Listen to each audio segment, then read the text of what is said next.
And I have to tell you directly and personally that I regret voting for you for Secretary of State. I yield back. May I respond?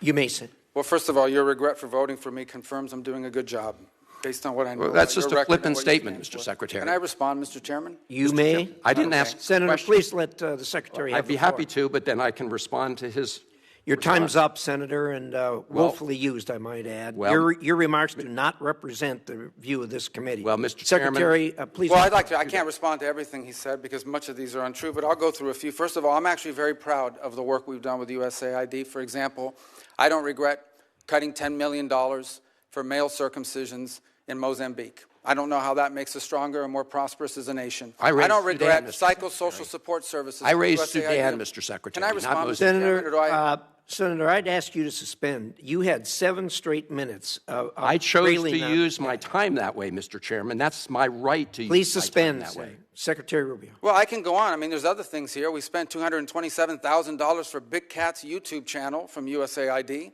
We spent $14 million for social cohesion in Mali, whatever the hell that means. So I can go on and on. I got the list here, and there's more. I didn't even bring the whole list. In the case of El Salvador, absolutely. Absolutely. We deported gang members, including the one you had a margarita with. And that guy is a human trafficker, and that guy is a gangbanger, and the evidence is going to be clear. In the days to come, you're going to see who you went to defend. Senator, I'm sorry, please, Mr. Chairman. Secretary Rubio has the floor. Mr. Chairman, he can't make unsubstantiated Senator, comments like that. Secretary Rubio has the floor. You've had Secretary your time. Rubio should take that testimony to the federal court of the United States because he hasn't done it under oath. Here's another point, okay?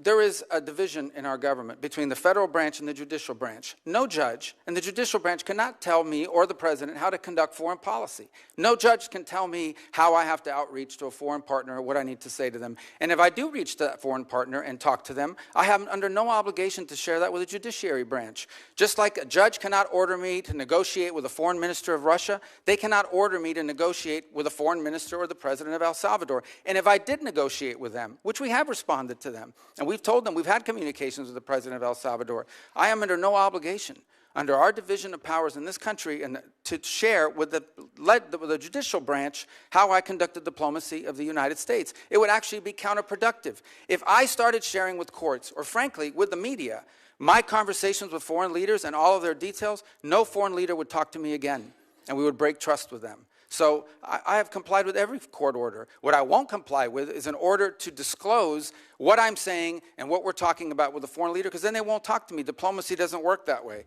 About the student visas, let me say this. I don't deport anybody, and I don't snatch anybody.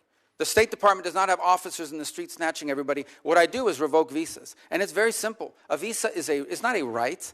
It is a privilege. People apply for student visas to come into the United States and study. And if you tell me that you're coming to the United States to lead campus crusades, to take over libraries and try to burn down buildings and acts of violence, we're not going to give you a visa. Is that what Ms. Ozturk did? We're not going to give you a visa. Is that what she did? Come on, Mr. Secretary. And every single one of these cases, the factors are different. Senator, the bottom line is, if you're coming here to stir up trouble on our campuses, we will deny you a visa. And if you have a visa, First Amendment and we find you, apply to we'll people revoke living in the United States? And we're going to do more. There are more coming. We're going to continue to revoke the visas of people who are here as guests and are disrupting our higher education facilities. People are paying money. These kids pay money to go to school, and they have to walk through a bunch of lunatics who are here on student visas. Disrupting the foreign policy of the United States. I want to do more. I hope we can find more of these people. That's pathetic, Mr. In fact, Secretary. the other day, some guys led a riot. I forgot what university it was, and I asked, please, can you find the arrest records of all the people that were arrested at that riot at that campus? Because if any of them have a visa, we're going to revoke it. I feel so much safer right, when you lock up people like Ms. Osterk, Mr. Secretary. We've had enough time on the subject. Thank you very much.